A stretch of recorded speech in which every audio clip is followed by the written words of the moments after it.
What's going on, guys? See if I can do this outside. It's a little windy. She's a crispy Tuesday morning here at CEP. We have a 5th gen here, local work truck. First time customer. He came from the dealer. Dealership told him it needed a DEF system, like an injector and a line, and I don't know if they were condemning the pump, but it needed a bunch of DEF work, and they told him that the DPF was full, needed replaced. Gave him a quote of like over 10 grand for a bunch of work, and he was just looking for a second opinion. And it's a good thing he did. So we got this truck. It had a million codes in it. We document, clear, go for drives, try to do some force regens. It was failing everywhere. DPF soot load of a maximum value of 10 grams per liter, which is basically 100% full. Somebody might correct me there, but I think 10 is the maximum value that it will show. So there was issues. Not going to argue with the Chrysler dealership that previously diagnosed it. It had issues. But instead of throwing a very expensive emission systems at this thing, and a DEF injector and all that stuff, we did some testing. Found that the dealership didn't even have the DEF injector off to do a graduated cylinder test on it, which is red flag number one. And we found that that actually had a faulty particulate matter sensor. Was reading at I forget what it was reading. Like it was a funny number all the time. Key on with the engine off or key on engine on. It was strange. But normally these trucks, when the DPF is full, you get a pile of soot and black smoke, and the tailpipe is black. This one is not. Nice and clean. So after some testing, we put a Mopar OEM PM sensor in it. We tested the DEF. Everything was fine. We pulled the injector off and broke the 2 bolts, because they always do. Did a graduated cylinder test, and there's nothing wrong with the DEF system at all. So when we go on, we have YTech Chrysler scanner. We go on, and it showed. Let me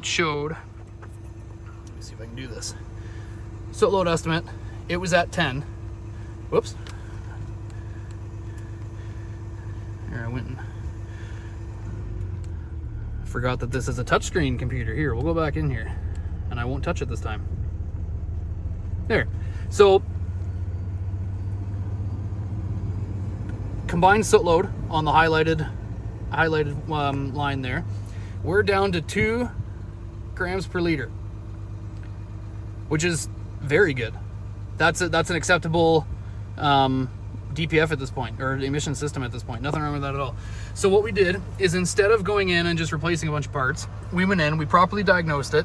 And what you can do on these trucks is you can kind of trick them, and you can go in right here and do a DPF replacement. Because when it's at 10 grams per liter, it will not let you do a soot load, or I'm sorry, it will not let you do a forced regen, because it says soot load is too high. And then basically the dealer says you got to pull it out, replace it, or send it to be cleaned, but they're probably just going to replace it, is what they quoted this customer. But what you can do is you can go in, DPF replacement, run that function, and it will basically tell the ECM, hey, this is a brand new DPF. Let's do our initial run-ins and everything like that. Then after that, you can go back in and do a stationary desoot. And as you can see, we're down to an acceptable amount, far from the limit, sorry.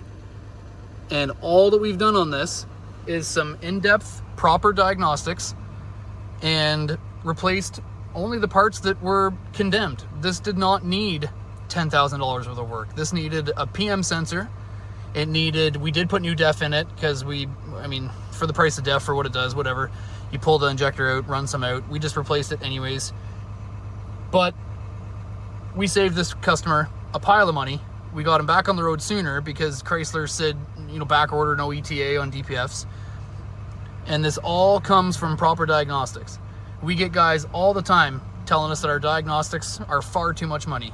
But this is a prime example, again,